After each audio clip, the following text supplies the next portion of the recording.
مولاي صل وسلم دائما أبدا على حبيب আসসালামু আলাইকুম ওয়া রাহমাতুল্লাহি তাআলা ওয়া বারাকাতুহু নাহমাদুহু ওয়া নুসাল্লি ওয়া নুসাল্লিমু আলা রাসূলিহিল কারীম আম্মা বাদ।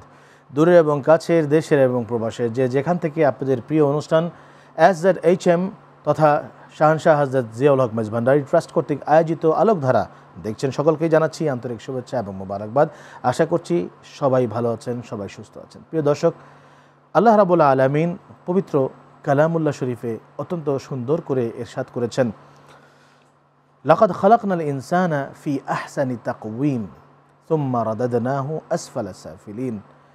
আল্লাহ রাব্বুল আলামিন সূরা ৩ ইরশাদ করছেন যে আমি মানুষকে সৃষ্টি করেছি উত্তম অবয়ব দিয়ে, অতি সুন্দর করে, এরপরে আবার তাকে আমি নামিয়ে দিচ্ছি কোথায়? আসফালা সাফিলিন, অত্যন্ত নিম্ন এবং খারাপ অবস্থার দিকে তাকে আমি ঠেলে দিচ্ছি। আল্লাহ রাব্বুল আলামিনের সৃষ্টি পৃথিবীর বাইরে যা কিছু রয়েছে সব কিছুই সুন্দর।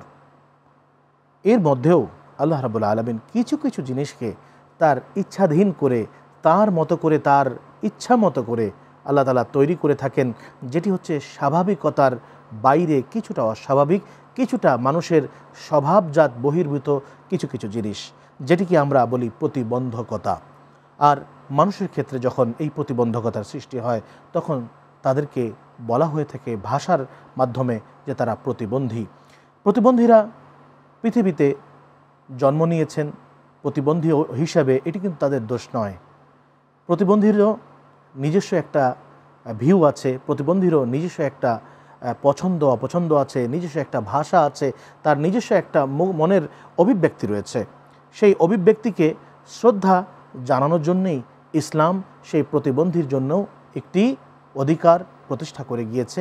আল্লাহর হাবিব সাল্লাল্লাহু আলাইহি ওয়াসাল্লাম সেই প্রতিবন্ধীর জন্যও মায়া মহাব্বত, তার জন্য একটা নির্ধারিত নীতিমালা তৈরি করে দিয়ে গিয়েছেন, যারা আমরা ভালো রয়েছি, আমরা সুস্থ রয়েছি আমাদের উপর। তো আসুন আজকে আমরা এই বিষয়ের উপর আলোচনা করব, প্রতিবন্ধীর অধিকার রক্ষায় ইসলাম, এবং এই বিষয়ের উপর আলোচনা করার জন্য আমাদের স্টুডিওতে আমন্ত্রিত হয়ে এসেছেন চট্টগ্রাম বিশ্ববিদ্যালয়ের আরবি বিভাগের সম্মানিত সহযোগী অধ্যাপক এবং বিশিষ্ট ইসলামী চিন্তাবিদ ডক্টর মুফতি মোহাম্মদ নূর হোসেন। আসসালামু আলাইকুম ওয়া রাহমাতুল্লাহি ওয়া বারাকাতুহু। ওয়ালাইকুম আসসালাম ওয়া রাহমাতুল্লাহি ওয়া বারাকাতুহু। স্যার, আমি আপনার কাছে আজকের এই যে শিরোনামে আমরা প্রোগ্রাম করতে যাচ্ছি, যে প্রতিবন্ধীদের রক্ষায় ইসলাম। প্রতিবন্ধী কারা? আমরা তাদেরকে প্রতিবন্ধী হিসেবে দেখি, আদৌ কি তারা আল্লাহ রাব্বুল আলামিনের পক্ষ থেকে হয়তো অন্য কোনো কিছু হতে পারেন, অন্য কোনো ধরনের সৃষ্টি হতে পারেন, কিংবা মানুষের ভিতরে তারা আল্ট্রা মডার্ন কিংবা অনেক উচ্চতর চিন্তা ভাবনার হতে পারেন? এই প্রতিবন্ধী কারা এবং তাদেরকে তাদের যে অধিকার রয়েছে সেই অধিকার রক্ষায় কোরআন এবং হাদিস থেকে আমরা কি জানতে পারি? ধন্যবাদ আপনাকে। প্রতিবন্ধী, ইংরেজিতে যেটাকে আমরা ডিসেবল বলছি, এরাও মানুষ। একজন মানুষ হিসেবে তাদেরও সমস্ত অধিকার রয়েছে। মানুষের সংজ্ঞার মধ্যে যেহেতু তারা পড়ে, তারাই সৃষ্টির সারা আশরাফুল মখলুকাতের অংশ। তাদের মধ্যে যদি তাকওয়া থাকে, আল্লাহভীতি থাকে, তাহলে তিনিও হতে পারেন আমাদের মধ্যে শ্রেষ্ঠ। কারণ কালামুল্লাহ শরীফ বলছেন, ইন্না আকরামাকুম ইনদাল্লাহি আতকাকুম, তোমাদের মধ্যে সেই সম্মানী, সবচেয়ে সম্মানী, শ্রেষ্ঠ যে বেশি আল্লাহকে ভয় করে। তো একজন প্রতিবন্ধী ব্যক্তিও আল্লাহকে বেশি ভয় করতে পারেন, কিন্তু শারীরিকভাবে সে প্রতিবন্ধী হওয়ার কারণে অথবা অঙ্গ প্রত্যঙ্গের মধ্যে ব্যাসকম হওয়ার কারণে, অক্ষম হওয়ার কারণে, আরবিতে যেটাকে আজিজ বলা হয়, সে বিভিন্নভাবে হতে পারে, অন্ধ হতে পারে বা পঙ্গু হতে পারে। তো এই যেই হোক না কেন, যেভাবেই প্রতিবন্ধী হোক না কেন, উনি যেহেতু মানুষ, মানব জাতিটাই অংশ, সেহেতু মানুষ হিসেবে তাকে সম্মান করা, মানুষ হিসেবে তার যত অধিকার সবগুলো তার জন্য প্রযোজ্য। ইসলাম তার জন্য সব কিছুই প্রতিবিধান দিয়েছে, হক অধিকার আদায় করার কথা বলা হয়েছে। এক্ষেত্রে আমরা দেখতে পাচ্ছি যে রসুল করিম সাল্লাল্লাহু আলাইহি ওয়াসাল্লামের একটা আচরণ এবং সূরা আবাসা নাজিল হওয়ার প্রেক্ষাপট দেখা যাচ্ছে। রসুল ইসলামের প্রথম জীবনের একজন সাহাবী ছিলেন, এটা হচ্ছে হযরত আব্দুল্লাহ বিন উম্মু মকতুম। উনি অন্ধ সাহাবী ছিলেন। উনি আগ থেকে ইসলাম গ্রহণ করেছেন, রসুল ইসলামের পেছনে নামাজ পড়েন, সব ঠিক আছে। একদিন কুরাইশ বংশের কিছু সম্মানীয় ব্যক্তি আবু জাহেল সহ কয়েকজন আসছেন রসুল করিম সাল্লাল্লাহু আলাইহি ওয়াসাল্লামের সাথে কথা বলার জন্য। তখন উনি আসছিলেন আরেকটা বিষয় জানার জন্য। রসুল আকরাম সাল্লাল্লাহু আলাইহি ওয়াসাল্লাম তখন ওনারটাকে গুরুত্ব না দিয়ে যারা মুসলিম নন, কাফির সর্দার, তাদেরটাকে গুরুত্ব দিলেন। তখন আল্লাহ তাআলা সূরা আবাসার প্রথমকার আয়াতগুলো নাজিল করলেন। এটা নাজিল করে আল্লাহ তাআলা রসুল আকরাম সাল্লাল্লাহু আলাইহি ওয়াসাল্লামকে বোঝাবার চেয়েছেন যে আবাসা ওয়া তাওয়াল্লা আন জাআহুল আমা, যে একজন অন্ধ ব্যক্তি আসার কারণে রসুল আকরাম সাল্লাল্লাহু আলাইহি ওয়াসাল্লাম ভ্রুকুঞ্চিত করে ফেলেছেন বা মন খারাপ করেছেন কষ্ট করার কারণে। আল্লাহ তাআলা এই বিষয়ে আয়াত নাজিল করে অন্ধ ব্যক্তির, অন্ধ সাহাবীর গুরুত্বটাকে মানে রসুল আকরাম সাল্লাল্লাহু আলাইহি ওয়াসাল্লামের সামনেও উপস্থাপন করলেন, আর মুসলিম বিশ্বকে, মানব জাতিকেও জানিয়ে দিলেন যে অন্ধ হওয়ার কারণে তিনি অবহেলার পাত্র নয়। অন্ধ হওয়ার কারণে ওনার ঈমানের মধ্যে কোনো দুর্বলতা নেই, কারণ ওনার শারীরিকভাবে অন্ধ হতে পারেন কিন্তু ওনার ঈমান ঠিকই বরাবর। তো এই আয়াতের মধ্য দিয়ে, এই সূরা নাযিল হওয়ার মধ্য দিয়ে আর আল্লাহ তাআলা একজন অন্ধ ব্যক্তিকে অর্থাৎ প্রতিবন্ধীকে গুরুত্ব দিয়েছেন। আরও গুরুত্বপূর্ণ বিষয় হচ্ছে যে মানে ওনাদের সামাজিক মর্যাদা কীরকম হবে। সামাজিক মর্যাদাও রাসূল করিম সাল্লাল্লাহু আলাইহি ওয়াসাল্লাম এত বেশি দিয়েছেন যে এই আব্দুল্লাহ বিন উম্মে মাকতুম রাদিয়াল্লাহু তাআলা আনহু উনি দুইবার মদিনার গভর্নর ছিলেন। অর্থাৎ রসুল আকরাম সাল্লাল্লাহু আলাইহি ওয়াসাল্লাম যখন যুদ্ধে গিয়েছেন দুইটা যুদ্ধের মধ্যে, তখন তাকে মদিনা রাষ্ট্রের ওনাকে দায়িত্ব দিয়ে ওনাকে আমির বানাইয়া রসুল আকরাম সাল্লাল্লাহু আলাইহি ওয়াসাল্লাম যুদ্ধে গিয়েছেন। তার মানে হলো একজন অন্ধ ব্যক্তিকে মানে রাষ্ট্রের প্রধানের গুরুত্ব, দায়িত্ব ওনাকে দিয়েছেন, এত বড় মর্যাদা ওনাকে দিয়েছেন।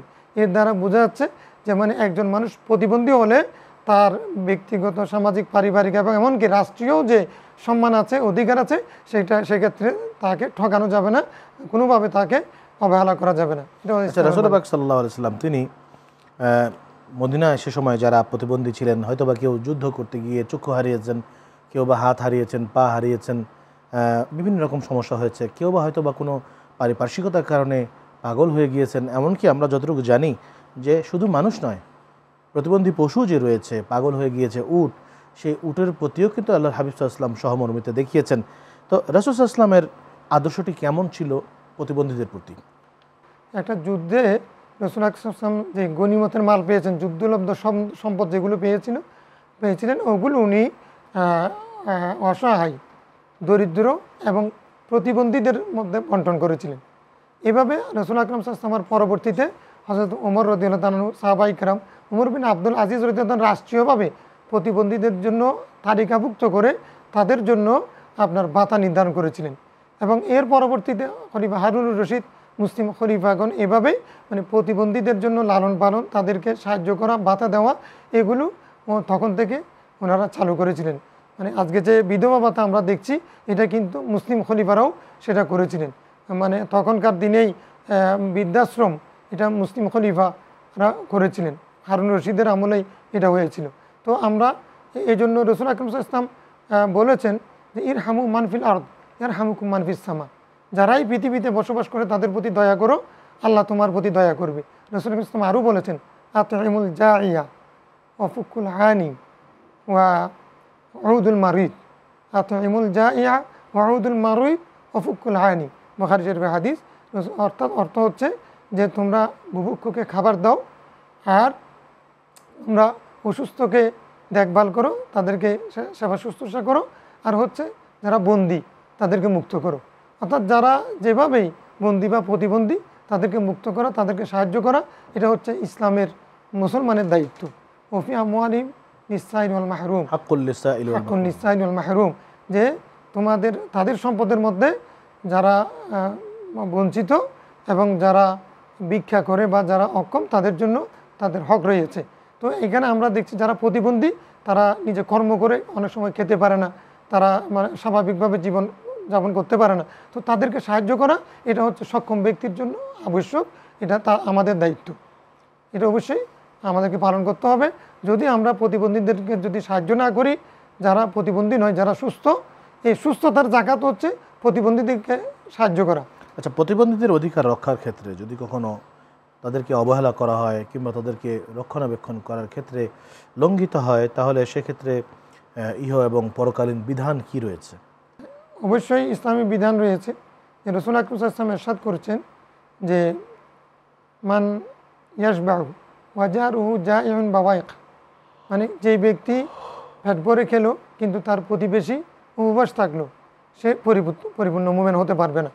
তো এখন আমরা দেখছি যে আমি সুস্থ সবল, এই কারণে আমি কর্মক্ষম, আমি কাজ করতে পারি, এই জন্য আমি চাকরি করি, ব্যবসা বাণিজ্য করি, এগুলোতে আমি চলি। কিন্তু একজন মানুষ যদি প্রতিবন্ধী হওয়ার কারণে সে যদি চলতে না পারে, খেতে না পারে, তাহলে সেজন্য আমি দায়ী হব। আমি ইহজীবনেও আমার দায়িত্ব আছে, পরকালে আমি সে পাপী হিসেবে আল্লাহর দরবারে পরিগণিত হব। যেহেতু এটা আল্লাহ আমাদের জন্য, এই যে আমাদের সুস্থতা, আমাদের সক্ষমতা, এটা আল্লাহ আমাদেরকে পরীক্ষার জন্য দিয়েছেন।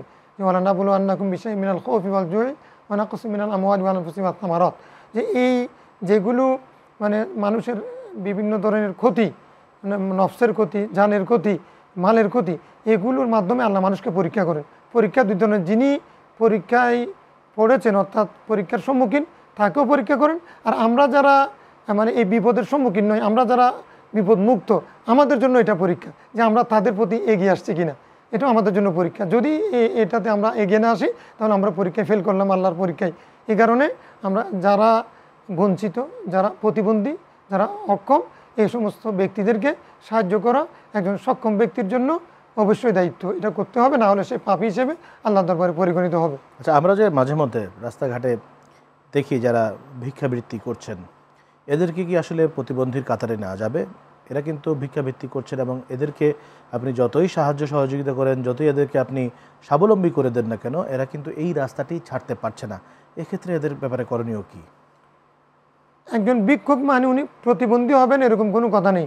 একজন সুস্থ মানুষও প্রতিবন্ধী হতে পারেন, ভিক্ষুক হতে পারেন।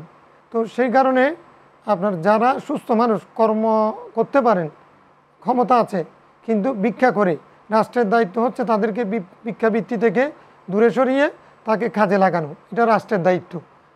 এই নাগরিককে কাজে লাগানো এটা রাষ্ট্রের দায়িত্ব। রসুল আকরাম সাল্লাল্লাহু আলাইহি ওয়াসাল্লামের জীবনেও এরকম ঘটেছে। একজন যুবক এসেছে, উনি ভিক্ষা চেয়েছেন, রসুল আকরাম সাল্লাল্লাহু আলাইহি ওয়াসাল্লাম তাকে জিজ্ঞাসা করলেন, তোমার কি কোনো কিছু আছে? সে বলল, আমার একটা কম্বল আছে, আর কোনো কিছু নেই।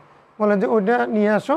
উনি কম্বলটা বিক্রি করে একটা ওনাকে অস্ত্র ধরে দিলেন কাটার জন্য, যে ওইটা দিয়ে উনি বললেন যে তুমি এটা দিয়ে কাটো, কাঠগুলো বাজারে বিক্রি করো, এভাবে তুমি ভিক্ষাবৃত্তি ছেড়ে দিয়ে তুমি কাজ করো, কাজ করে খাও, ভিক্ষা করিও না। ভিক্ষা করা ইসলামের আদর্শ নয়। এভাবে তাকে কর্ম লাগিয়ে দিলেন, ভিক্ষাবৃত্তি থেকে অনুৎসাহিত করলেন।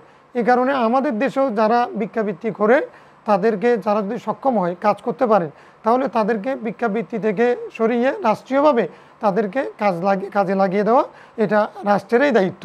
আর যাদের অভ্যাস হয়ে গেছে, ওরা এটা ছাড়তে পারবে না, এটা কোনোদিনও হতে পারে না। কেন ছাড়বে না? রাষ্ট্র যদি আইন করে, রাষ্ট্র যদি সেটার জন্য ব্যবস্থা নেয়, রাষ্ট্র যদি এরকম ফ্যাক্টরি, কারখানা তৈরি করে দেয় বা তার জন্য কর্মসংস্থান তৈরি করে, তখন কিন্তু সে সেখান থেকে আসতে বাধ্য। এটা রাষ্ট্রেরই দায়িত্ব। এই আমাদের জন্য আসলে একটা খুব দুঃখজনক ব্যাপার হচ্ছে সেটি হচ্ছে যে আমাদের পরিবারে, সক্ষম পরিবারগুলোর মধ্যে যদি কেউ কখনো কোনো কারণে প্রতিবন্ধী হয়ে যায় বা প্রতিবন্ধী হয়ে জন্ম নেয়, তখন সেই সন্তানটিকে কিন্তু ওই পরিবারের বাবা মা তারা রক্ষণাবেক্ষণ করতে চান না। একটা সময় দেখা যায় তাকে হয়তো শিশু আশ্রমে দিয়ে আসা হয়, কিংবা তাকে ভিক্ষাবৃত্তিতে নামিয়ে দেওয়া হচ্ছে, অথচ তার পরিবার কিন্তু ওয়েল নন এবং ওয়েলথি পরিবার। এই ক্ষেত্রে আপনার মেসেজ কি থাকবে তাদের প্রতি? মানবিক দিক থেকে তাদের কি করা উচিত? ধন্যবাদ। এটা খুবই গুরুত্বপূর্ণ প্রশ্ন। আমরা পরিবার হিসেবে অনেক উচ্চ পরিবার, কিন্তু জন্মগতভাবে যখন মানুষ প্রতিবন্ধী হয়ে জন্মগ্রহণ করে, তখন তার প্রতি অবহেলা করা হয় অথবা এটাকে বার্ডেন মনে করা হয়। এটা খুবই খারাপ দিক সমাজের। এটা আসলে মানে এভাবে প্রতিবন্ধী হিসেবে যাদেরকে আল্লাহ পাঠিয়েছেন, জন্মগতভাবে যারা প্রতিবন্ধী, অনেক সময় তো মানুষ দুর্ঘটনার কারণে প্রতিবন্ধী হতে পারে, জন্মগতভাবে প্রতিবন্ধী হোক অথবা দুর্ঘটনার কারণে প্রতিবন্ধী হোক, আমি সন্তান হিসেবে, বাবা হিসেবে, ভাই হিসেবে, বোন হিসেবে, আমার পরিবারের অংশ হিসেবে আমার সাধ্য মোতাবেক তার জন্য কাজ করে যাওয়া, তাকে সাপোর্ট দিয়ে যাওয়া, এটা আমার ইমানি এবং নৈতিক দায়িত্ব।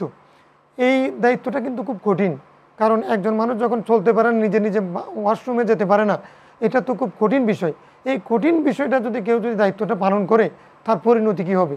সূরা কারিয়ার শেষ আয়াতের তাফসিরের আলোকে, তাফসিরে কুরতুবীর মধ্যে কথা বলা হয়েছে, আল্লাহ তাআলা যাদেরকে বেলা হিসাব জান্নাত দান করবেন, তাদের মধ্যে এই এক শ্রেণী মানিব তুলিয়া, যে ব্যক্তি এইরকম পরীক্ষায় পড়বে, সম্মুখীন হবে যে তার সামনে তার বাবা বছরকে বছর আপনার প্রতিবন্ধী হয়ে আছে, সন্তান প্রতিবন্ধী হয়ে জন্ম নিয়েছে, এমন ব্যক্তিকে সে লালন পালন করে দীর্ঘদিন পর্যন্ত কষ্ট করা, এটা কিন্তু খুব কষ্টের। এটা যদি কেউ করে থাকে তাহলে আল্লাহ তাআলা তাকে বেলা হিসাব জান্নাত, কোনো হিসাব ছাড়াই আল্লাহ তাআলা তাকে জান্নাত নসিব করবেন। তো এদেরকে অবহেলা করার কোনো সুযোগ, যতটুকু পর্যন্ত আমার সাধ্য আছে ততটুকু আমি করব। এরপরেও যদি পারা না যায়, আমারও তো সক্ষমতার বিষয় আছে, আল্লাহ না করুক কারো ঘরে যদি একটা প্রতিবন্ধী সন্তান জন্ম নেয়, সে যদি তাকে লালন পালন করতে গিয়ে যদি তার পরিবারে অন্য সমস্যা হয়, তার নিজের জীবনেরও ঝুঁকি হয়, তখন রাষ্ট্র তার জন্য যদি একটা ব্যবস্থা করে, যে প্রতিবন্ধীদেরকে লালন পালন করার একটা যদি ব্যবস্থা করে, তখন সেটা তার জন্য এটা সহজ এবং এটা ওই প্রতিবন্ধীর জন্য উপকারী। এটা রাষ্ট্রীয়ভাবে ওই ব্যক্তিকেও মুক্তি দেওয়া উচিত, রাষ্ট্রীয়ভাবে এরকম ব্যবস্থা থাকা উচিত। এখন রাষ্ট্র কিংবা ব্যক্তি বিশেষ যদি আমরা ধরি, তাহলে প্রতিবন্ধীদেরকে আমরা কি কোনো কিছুভাবে আর্থিকভাবে তাদেরকে লালন পালন করে, তাদেরকে খাদ্য প্রদান করে, তাদেরকে বাসস্থান বস্ত্র প্রদান করে আমরা কি তাদেরকে সাহায্য করব, নাকি তাদেরকে কর্মক্ষম করে তোলে, মানে জনবান্ধব, পরিবেশ বান্ধব, দেশের জন্য একটা সম্পদ হিসেবে তাদেরকে আমরা গড়ে তুলতে পারি? ধন্যবাদ। দুটোটাই গুরুত্বপূর্ণ বিষয়। প্রথমত কথা হচ্ছে যে প্রতিবন্ধীকে আমি একটা কাজ দিতে পারবো, তাকে কোনো একটা কর্ম ধরিয়ে দিতে পারবো, সেটা যদি হয় সেটা রাষ্ট্রের জন্য বেশি লাভ। আর যদি সেই রকম পর্যায়ে যদি সে না হয়, চিকিৎসা দেওয়ার পরেও হবে না বা তার জন্য সেরকম চিকিৎসা নেই, সেই পর্যায়ের যদি হয়ে থাকে, তখন আমি তাকে প্রতিবন্ধী ভাতা, যেটা আমাদের দেশে চালু আছে, যেটা রাসূল আকরাম সাল্লাল্লাহু আলাইহি ওয়াসাল্লাম নিজেও দিয়েছেন, চালু করেছেন এবং সাহাবায়ে কেরাম সেটা, খোলাফায়ে কেরাম সেটা করেছেন, সেটা তার জন্য প্রতিবন্ধী ভাতা দেওয়া, এটাও একটা মানে ইসলামী আইন অনুশাসনের মধ্যে পড়ে, এটা মানবিকতা, এটা সে পাওয়ার অধিকার রাখে। সবচেয়ে উত্তম হলো যদি তাকে যদ্দূর চিকিৎসা দেওয়া যায় চিকিৎসা করে, তাকে যদি একটা কর্ম ধরিয়ে দেওয়া যায়, এটা হচ্ছে সম্মানজনক, এটা রাষ্ট্রের জন্য বেশি লাভ। সেটা না হলে বিকল্প ভাতা দিয়ে তাকে সাহায্য করা, এটা আমাদের দায়িত্ব। আপনি জানেন যে আজকে আমরা যে অনুষ্ঠানটা করছি, যাদের ব্যানারে SZHM ট্রাস্ট তথা শাহনশাহ হযরত সৈয়দ জিয়াউল হক মেজবান্ডারী রহমাতুল্লাহ আলাইহ, তার নামের উপর যে ট্রাস্টটি গঠন করা হয়েছে, আপনি জানেন যে এই ট্রাস্টের অনুকূলে প্রতি বছর সুস্থ, গরিব, অসহায় মানুষদেরকে যেভাবে সাহায্য করা হয়, ঠিক তেমনিভাবে যেই প্রতিবন্ধী যারা রয়েছে, যারা চলতে পারছে না, যারা চক্ষু অর্থাৎ দৃষ্টি প্রতিবন্ধী, যারা চলৎ প্রতিবন্ধী অথবা যারা বুদ্ধি প্রতিবন্ধী রয়েছে, তাদেরকে চিকিৎসা এবং তাদেরকে চলাচলের জন্য হুইল চেয়ার তাদেরকে প্রদান সহ অন্ধদেরকে লাঠি এবং তাদের চিকিৎসা, বিভিন্ন রকম কার্যক্রম কিন্তু এই SZHM ট্রাস্ট এর পক্ষ থেকে পালন করা হয় প্রতি বছর। এবং এই ট্রাস্টের মাধ্যমে এই প্রতিবন্ধীদের যে একটা অধিকার রয়েছে, সেই অধিকারটি জোরালোভাবে আদায় করা হচ্ছে। প্রিয় দর্শক, আমরা জানি যে প্রতিবন্ধকতা কেউ স্বেচ্ছায় গ্রহণ করে না। হয়তোবা জন্মগতভাবে কোনো ব্যক্তি প্রতিবন্ধী হিসাবে পৃথিবীর বুকে আগমন করেন, এটি তার জন্য যেরকম একটি পরীক্ষা, ঠিক তেমনিভাবে আমরা যারা সুস্থ রয়েছি, আমরা হয়তোবা কেউ তার পরিবার, কেউ তার ভাই, হয়তোবা কেউ তার বোন, কিংবা কেউ তার সন্তান। এই পরিপ্রেক্ষিতে এই ক্ষেত্রে আমাদের প্রত্যেকটি সুস্থ মানুষের দায়িত্ব হচ্ছে সেই প্রতিবন্ধী ব্যক্তিকে প্রতিবন্ধী মনে না করে সেই প্রতিবন্ধী ব্যক্তিটিকে একটি আল্লাহ রাব্বুল আলামিনের নেয়ামত হিসাবে, যে আল্লাহ তাআলা তাকে ওইভাবে দিয়েছেন আমাদেরকে দেখানোর জন্যে যে তোমরা কত সুস্থ আছো এবং সে কীরকম রয়েছে, তার জন্য পরীক্ষা। আমাদের জন্যও কিন্তু একটা পরীক্ষা যে আমরা সুস্থ, সে ব্যক্তি অসুস্থ, তার থেকে আমাদেরকে শিক্ষা নেওয়া উচিত, শুকরিয়া আদায় করা উচিত যে আল্লাহ তাআলা আমাদেরকে সুস্থ রেখেছেন। এর সাথে সাথে সেই প্রতিবন্ধী ব্যক্তিটিকে সমাজে বোঝা মনে না করে তার সেবা শুশ্রূষা, তাকে টেক কেয়ার করা, তাকে কর্মক্ষম করে তোলা, তার এই প্রতিবন্ধকতাকে কিভাবে বর্তমান সায়েন্স অত্যন্ত শিখরে পৌঁছেছে, চিকিৎসা বিজ্ঞান অনেক উপরে পৌঁছে গিয়েছে, তো সেই দৃষ্টিকোণ থেকে তাকে কিভাবে সুস্থ করে তোলা যায়, সেই চেষ্টাই কিন্তু আসলে আমাদের প্রত্যেকের করা উচিত। তো প্রিয় দর্শক, আমরা এখন চলে যাচ্ছি আমাদের জানা অজানা এই সেগমেন্টে। মাওলায়া সাল্লি ওয়া সাল্লিম দাইমান। মোহতারাম, আজকে আমি আপনার কাছ থেকে জানতে চাইব, আমরা অনেক সময় অনেক ওলামাই কেরামের নামের শেষে আমরা যেই শব্দটি দেখতে পাই সেটি হচ্ছে মাদ্দা জিল্লুহুল আলী। আপনি আমাদেরকে বলবেন এই পরিভাষাটির অর্থ এবং এই পরিভাষাটি কার ক্ষেত্রে ব্যবহৃত হয়। مولاي صل وسلم دائما أبدا। ধন্যবাদ। মাদ্দা, মাদ্দা মানে হলো দীর্ঘায়িত হোক, জিল্লুহু মানে তার ছায়া, আল আয়ালি মানে উচ্চ। এটার পূর্ণ অর্থ হয় মানে তার উচ্চ ছায়া দীর্ঘায়িত হোক। উচ্চ শাব্দিক অর্থ। শাব্দিক অর্থ। উচ্চ ছায়া বলতে এখানে তার জীবনটা সুদীর্ঘ হোক, মানে জীবনটাই সুদীর্ঘ হোক, এটা হলো মূল অর্থ। অর্থাৎ তার দীর্ঘায়ু কামনা করাকে আরবিতে মাদ্দা জিল্লুহুল আলী এই কথাটা বলা হয়। তো এই মাদ্দা জিল্লুহুল আলী এটা আমরা যদিও বা আলেম সমাজের জন্য, বুজুর্গ ব্যক্তির জন্য বলে থাকি, এটা মানে কোনো বুজুর্গ ব্যক্তির জন্য বলতে হবে, এটা কোনো বাধ্যবাধকতা নেই। আমরা বাংলাতে যখন বলি আপনি সুদীর্ঘ হায়াত লাভ করুন, আপনার দীর্ঘায়ু কামনা করছি, আপনি দীর্ঘজীবী হন, এটা আমরা বাংলা ভাষায় বলি। ইংরেজিতে মধ্যে লং লিভের জন্য আমরা বলি, অনুরূপভাবে আরবির মধ্যে মাদ্দা জিল্লুহুল আলী শব্দটা ব্যবহার হয়।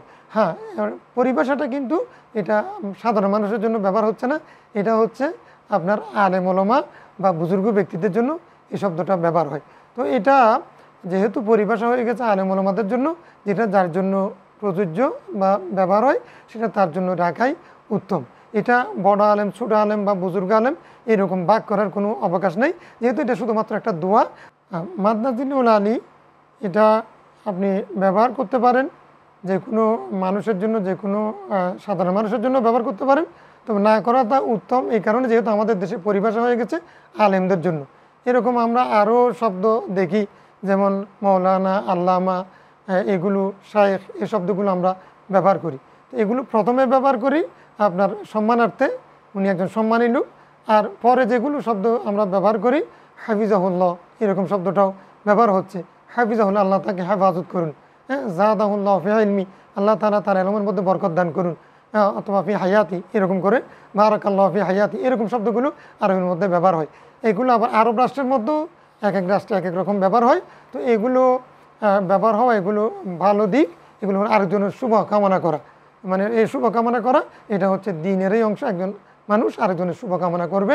নাসিহা, দিন আর নাসিহা, দিন অর্থ হচ্ছে আরেকজনের শুভকামনা করা, দিনের অর্থ হচ্ছে আরেকজনের শুভকামনা করা। আপনাকে অসংখ্য ধন্যবাদ। প্রিয় দর্শক, আমরা এতক্ষণ যাবৎ ডক্টর মুফতি মোহাম্মদ নূর হোসাইন মাদ্দা জিল্লুহুল আলী তার কাছ থেকে গুরুত্বপূর্ণ কিছু আলোচনা শুনলাম। বিশেষ করে প্রতিবন্ধীদের অধিকার নিয়ে কোরআন হাদিসের আলোকে তিনি বিশদ আলোচনা করলেন। তো আল্লাহ রাব্বুল আলামিন যেন আমাদের এই চলত অক্ষম বা প্রতিবন্ধকতাপূর্ণ ব্যক্তি যারা রয়েছেন তাদের প্রতি সহমর্মিতা, সহানুভূতি, তাদের প্রতি দয়া দৃষ্টি রাখার আমাদের প্রত্যেককে তৌফিক দান করুন, আমিন। সেই কামনা রেখে আজকের মতো এখানেই বিদায় নিচ্ছি। ভালো থাকবেন, সুস্থ থাকবেন। আসসালামু আলাইকুম ওয়া রাহমাতুল্লাহি তাআলা আযজা ওয়া জাল্লা ওয়া বারাকাতুহু। মুহাম্মাদুন সাইয়্যিদুল কাওনাইন ওয়া যাকালান ওয়াল ফারিকাইনি মিন উরবি ওয়া মিন আজম।